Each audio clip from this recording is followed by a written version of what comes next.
মালয়েশিয়ার পুত্রজায়ায় গত ৯ এপ্রিল ২০২৬ তারিখে অনুষ্ঠিত বাংলাদেশ মালয়েশিয়ার দ্বিপাক্ষিক বৈঠকটি দেশের অভিবাসন খাতের ইতিহাসে একটি মাইল ফলক হিসেবে চিহ্নিত হয়ে থাকবে।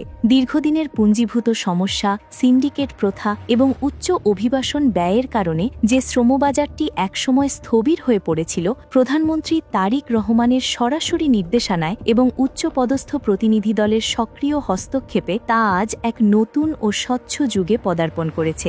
এই বৈঠকের সবচেয়ে উল্লেখযোগ্য দিক হল নিয়োগ প্রক্রিয়ায় আমূল পরিবর্তন। মাননীয় প্রধানমন্ত্রীর স্পষ্ট দিক নির্দেশনা ছিল শ্রমবাজার হবে মধ্যস্বত্বভোগী মুক্ত এবং সম্পূর্ণ স্বচ্ছ। সেই লক্ষ্য বাস্তবায়নেই উভয় দেশ একটি স্বচ্ছ, অন্তর্ভুক্তিমূলক এবং বাস্তবমুখী কাঠামোর মাধ্যমে কাজ করতে সম্মত হয়েছে। বিশেষভাবে উল্লেখ্য যে মালয়েশিয়া সরকার প্রস্তাবিত এআই ভিত্তিক নিয়োগ পদ্ধতিকে বাংলাদেশ পূর্ণ সমর্থন জানিয়েছে। এই ডিজিটাল প্ল্যাটফর্মের ব্যবহার নিয়োগ প্রক্রিয়ায় মানুষের হস্তক্ষেপ কমিয়ে আনবে, ফলে সিন্ডিকেটের প্রভাব বলয় চিরতরে ভেঙে ফেলা সম্ভব হবে। প্রবাসী কর্মীদের জন্য সবচেয়ে বড় সুখবর হল জিরো কস্ট বা শূন্য ব্যয়ের অভিবাসন নীতি।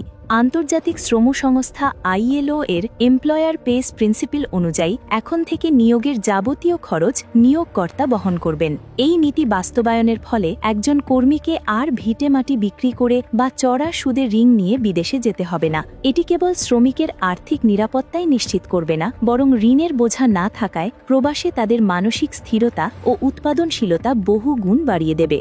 এই কূটনৈতিক সাফল্যের নেপথ্যে কাজ করেছে প্রধানমন্ত্রীর কার্যালয় থেকে প্রেরিত একটি উচ্চ পদস্থ টিম, যাতে উপদেষ্টা মাহদি আমিনের মতো অভিজ্ঞ ব্যক্তিত্বরা অন্তর্ভুক্ত ছিলেন। তাদের সাথে সমন্বিতভাবে কাজ করার মাধ্যমে মালয়েশিয়া সরকার শ্রমবাজারের জট খুলতে এবং আটকে পড়া কর্মীদের দ্রুত নিয়োগের সুযোগ দিতে একমত হয়েছে। এছাড়া কর্মীদের দক্ষতা উন্নয়ন, প্রশিক্ষণ এবং আন্তর্জাতিক মানের সার্টিফিকেশনের মাধ্যমে উচ্চ বেতনের কর্মসংস্থান নিশ্চিত করার বিষয়টিও এই আলোচনায় গুরুত্ব পেয়েছে।